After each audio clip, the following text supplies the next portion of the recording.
Hello नमस्कार दोस्तों, आप सभी का एक बार फिर स्वागत है स्वामी विवेकानंद स्टडी सर्किल में।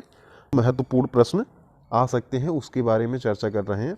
ज़रूर इस वीडियो को देखें ताकि आपके प्रश्न जो एग्ज़ाम में आ सकते हैं उन प्रश्नों को आप तैयार कर पाएँ। और एक चीज़ और ध्यान दीजिएगा, अगर आपको प्रश्न के आंसर आ रहे हैं तो आप कमेंट में आंसर उसका ज़रूर दीजिए, और अगर नहीं आ रहा है तो आप ध्यान से समझिए ताकि आगे अगर आपके एग्ज़ाम में प्रश्न आ रहा है तो आप आसानी से कर पाएँ। तो यहीं पर आज हम लोग देख लेते हैं। देखिए, एक प्रश्न यहाँ पर दिया गया है, पहला जो है कि बंगाल, बिहार और उड़ीसा की दीवानी अंग्रेज़ों को दिए जाने का फरमान 12 अगस्त 1765 को किसने जारी किया था। इसमें थोड़ा सा समझेंगे दोस्तों। आप लोग याद कर पा रहे होंगे कि 1764 में क्या हुआ था, बक्सर का युद्ध लड़ा गया। ये भी ध्यान दीजिएगा, 22 अक्टूबर 1764 को बक्सर के युद्ध का रिजल्ट आ गया, यानी अंग्रेज उस समय विजय प्राप्त कर लिए। उसके बाद हो जाता है इलाहाबाद की संधि, और इलाहाबाद की संधि में अंग्रेज़ों को दीवानी अधिकार दे दिए जाते हैं कंपनी को, मतलब कंपनी को दे दिया जाता है दीवानी अधिकार। तो उसके बाद वो इसमें ये पूछा जा रहा है कि किसके द्वारा दिया गया था, तो इसमें शाह आलम द्वितीय को रखा जाएगा, ऑप्शन नंबर ए, क्योंकि इस समय जो मुगल शासक था वो शाह आलम द्वितीय था। तो उस समय अंग्रेज़ों ने पराजित कर दिया और शाह आलम द्वितीय के द्वारा ये काम किया गया। अगला यहीं पर अगर हम लोग प्रश्न देख लें, देखिए, काकोरी ट्रेन षड्यंत्र, बहुत महत्वपूर्ण ये षड्यंत्र है।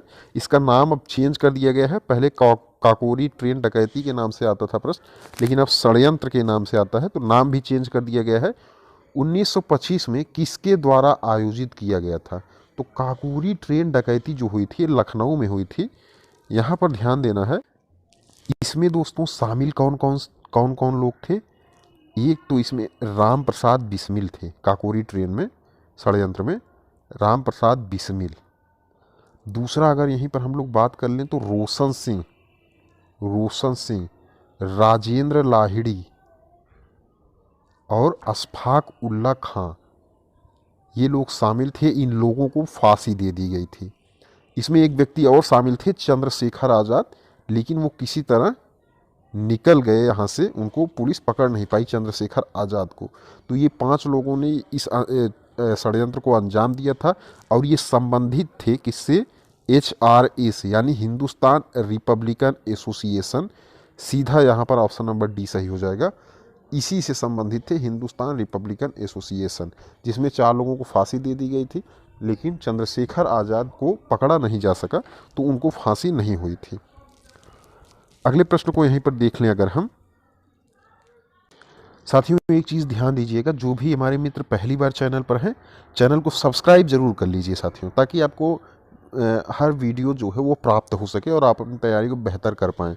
देखिए, यहीं पर अगला प्रश्न अगर हम लोग देख लें, तो निम्नलिखित में से किसने 1920 में 20 के नागपुर में भारतीय राष्ट्रीय कांग्रेस का अधिवेशन हुआ था, उसमें असहयोग आंदोलन के प्रस्ताव को प्रस्तावित किया था। तो दोस्तों देखिए, एक चीज़ देखना हमें, नागपुर का जो अधिवेशन 1920 का था, इसमें CR दास ने इस प्रस्ताव को प्रस्तावित किया था। क्या किया था, प्रस्तावित किया था। सितंबर 1920 में कांग्रेस का विशेष अधिवेशन हुआ था कलकत्ता में। वहाँ पर गांधी जी ने क्या किया था, असहयोग का प्रस्ताव रखा था। गांधी जी ने 1920 में जो विशेष अधिवेशन हुआ था उसमें असहयोग का प्रस्ताव रखा था, और जब नागपुर का भारतीय राष्ट्रीय कांग्रेस का अधिवेशन हुआ तो उसमें असहयोग आंदोलन के प्रस्ताव को प्रस्तावित किया गया था CR दास के द्वारा। ऑप्शन नंबर ए यहाँ पर सही हो जाएगा। देखिए, अगला प्रश्न देख लेते हैं। कहा गया है 1991 की नई आर्थिक नीति की प्रमुख विशेषता है, यहाँ पर ध्यान देने योग्य है। इसमें दोस्तों अधिक बाजार अभिमुखीकरण, उदारीकरण और निजी क्षेत्र का विस्तार, ये तीनों इसकी प्रमुख विशेषता है। जो 1991 की नई आर्थिक नीति थी उसकी ये प्रमुख तीनों जो हैं मुख्य विशेषता है। तो इसमें जो सही ऑप्शन होगा, ऑप्शन नंबर डी होगा, उपयुक्त सभी। यहीं पर एक और प्रश्न देख लेते हैं कि कैबिनेट के तात्पर्य क्या है। कैबिनेट आपने सुना है, कैबिनेट का मतलब क्या होता है। इसका मतलब क्या है, यही पूछा गया। क्या शासन के सभी मंत्रीगण जो हैं वो कैबिनेट होते हैं, या फिर कैबिनेट स्तर के मंत्री जो हैं वो कैबिनेट होते हैं, या अपने सचिवों के साथ कैबिनेट स्तर के मंत्री, या फिर राज्य मंत्रीगण कैबिनेट होते हैं। इसमें पूछा गया कि कैबिनेट किसको कहते हैं। तो यहाँ पर देखिए, ध्यान दीजिएगा थोड़ा। यहाँ पर दोस्तों जो कैबिनेट का मतलब है ना, वो कैबिनेट स्तर के मंत्रियों का जो समूह है उसे कैबिनेट कहते हैं। इसमें देखिए मंत्री कितने प्रकार के होते हैं। मंत्रियों को बांटा गया है 4 प्रकार में। एक तो कैबिनेट मंत्री होते हैं, ये एक तरह से जान लीजिए उस मंत्रालय के सबसे बड़े मंत्री जो होते हैं, प्रमुख मंत्री होते हैं, वो होते हैं कैबिनेट मंत्री। अगर यहीं पर दूसरा हम लोग देख लें तो राज्य मंत्री होते हैं। राज्य मंत्री स्वतंत्र प्रभार, स्वतंत्र प्रभार। तीसरा देखें अगर यहीं पर तो वो राज्य मंत्री होते हैं, और चौथा देख लें तो वो उप मंत्री होते हैं। और ये चारों मंत्रियों को मिलाकर इसको हम लोग क्या कहते हैं, इसी को कह देते हैं मंत्री परिषद। इसको हम लोग मंत्री परिषद कहते हैं। लेकिन अगर कैबिनेट का मतलब देखना है तो वो कैबिनेट स्तर के उसमें मंत्री सिर्फ शामिल होंगे। अगला प्रश्न देख लें। यहाँ पर देखिए निम्नलिखित में से कौन सा कथन सही है। यहाँ पर देखिए कुछ परमाणु शक्ति केंद्र दिए गए हैं और उसके राज्य दिए गए हैं। तो इसमें आपको बताना है कि कौन सा कथन सही है। देखिए रावत भाटा ये परमाणु शक्ति केंद्र जो है ये है राजस्थान में। इसको लिख भी लीजिएगा ताकि आपको आगे समझ में आए। अगर नरौरा परमाणु शक्ति केंद्र की बात करें तो नरौरा है उत्तर प्रदेश में। कहाँ पर? उत्तर प्रदेश में नरौरा। और काकरार पार कहाँ पे है? ये है दोस्तों गुजरात में। कहाँ पर? गुजरात में। ये है गुजरात में।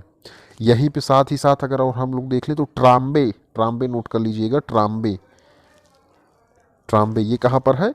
ये है महाराष्ट्र में। महाराष्ट्र, ट्राम्बे परमाणु शक्ति केंद्र।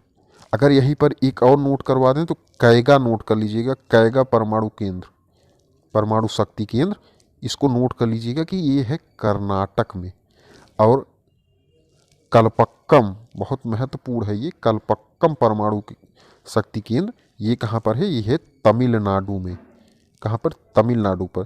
तो ये ध्यान रखिएगा, इसमें से आपके एग्जाम में कोई ना कोई एक आ सकता है।